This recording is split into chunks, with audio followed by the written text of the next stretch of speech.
G'day guys, this is Nathan here at AllBrand Caravan Services. Today, as you can see behind me, we have a wind-up caravan that we're actually doing a roof replacement on.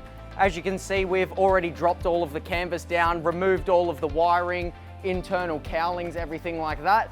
Now what we're ready to do is get the forklift in here, take the weight of the roof itself, then we're going to undo the 4 bolts holding the riser arms in, remove the roof itself and place the new roof on, ready to be bolted in and secured.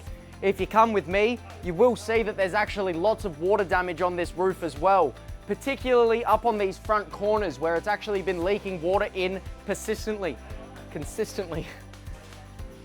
As you can see up in the top corner here, it has actually ruined the internal timber ply of the ceiling, and that is why the customer has made an insurance claim to get a new roof. On the other side, you can see there is a puncture hole in the front corner, which we will show you in a moment. So guys, if you guys have a broken roof or anything wrong with your wind-up roof, we can replace it for you under insurance if need be. You just need to make that insurance claim, get in contact with us, and we can sort it out for you. If you've got any questions, you're welcome to come on down, visit us here at 101 or 113 Connaught Street, or you can leave a comment below in the comments section on Facebook. Have a great day, everyone.